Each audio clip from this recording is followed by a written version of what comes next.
Hello, everyone. This is Stephen Polgar for Citizen Speaks, um, a website which has been publishing a number of these podcasts. I appreciate your support. So if you've clicked the like button, that will certainly encourage me, and even more if you subscribe. So please either do one or the other or both, and it'll be much appreciated. Um, so um, Today we're going to talk about a little bit different perspective, or hopefully a little bit different perspective. In a minute, you'll see why.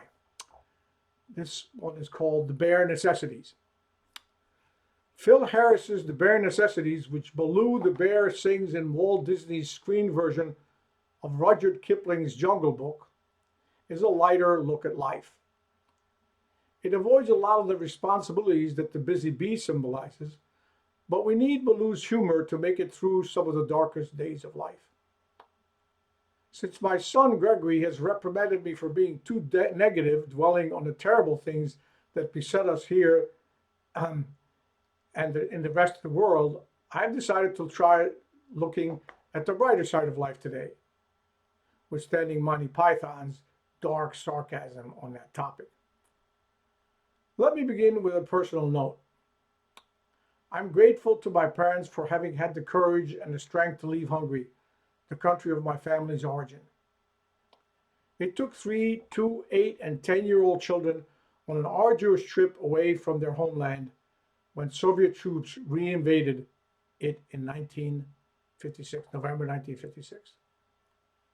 They had at best a vague idea about their destination, only certain about having to abandon their newly subjugated home, equipped with hope for a better life. It is hard to imagine the baggage they shouldered, bigger than what they carried, or the faith they needed to begin this journey. The success that my brother, sister, and I have achieved dwarf the imaginable alternatives. Having lived 66 years in my adopted country, even as I observe the dark clouds gathered above it, I must recognize the benefits we enjoy.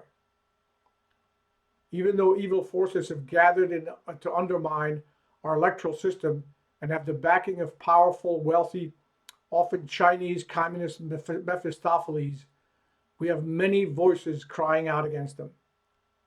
They range from self-styled spokesmen to disenchanted servants of the paid-off media. They include witnesses signing sworn affidavits, lawyers, prosecutors, and judges taking up court cases challenging the legitimacy of elections and the methods used to count votes. There are psychologists, philosophers, activists for many causes, candidates and politicians, and countless citizens who raise their voices, write comments, and speak up against unfair practices and call the perpetrators to account. These groups fight for rectifying other injustices and unconstitutional actions that government leaders and their agents commit. They fight against the open border policies, the baseless wars, the anti-individualist ideology, the pharmaceutical industry-driven medical policies maintained by bureaucrats out of touch with medical practice of our socialist communist hijacked government. There may be large numbers of our citizens duped by the manipulators of information, submitting to to the debasement of the principles on which our country was founded in the name of political shibboleths. But against them rises an even larger number of people courageously challenging these efforts.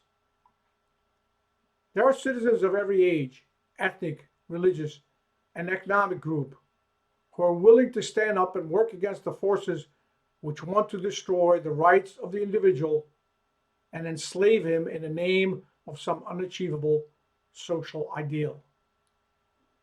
The principles which unite Americans are exactly those which reserve the place for the individual ahead of the group, which preserve his right to be different, to go his own way, even if that is not accepted by society. The sacred rights mentioned in the Declaration of Independence are those of the individual, and no money, psychological subversion, or physical force can deprive him of these. None of us may know the future, even one that is close ahead of us. So we are left with work, prayer, and hope. We must work to accomplish our best future and prevent one we fear and abhor. We must pray for guidance and help to prevent things from turning awry. And we must hope that our wishes are fulfilled and our prayers are answered. To achieve the above, we must maintain our sense of humor against the worst odds, like our predecessors who faced humiliation, enslavement, and hunger, but were able to survive by not submitting to powerful evil. Like them, we must find ways to outwit those who would rule us. And like them, we must learn how to laugh at their ignorance and maintain our dignity. These are well-sounding phrases, but they must be based in action. We must help those less fortunate. We must encourage those who are on the verge of despair. We must protect and nurture our children, the little ones whose proximity to the Almighty and eternity teaches us about what preceded us and what will follow. Every day of our lives, we must find ways to build, contribute, learn, and grow. Thus, we shall achieve our destinies and make sense of our lives.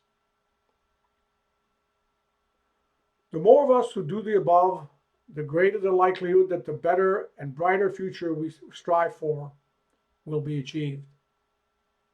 Then, hopefully, we may sing, "Look for the bare necessities, the simple bare necessities. Forget about your worries and your strife. That's why a bear can rest at ease with just the bare necessities of life."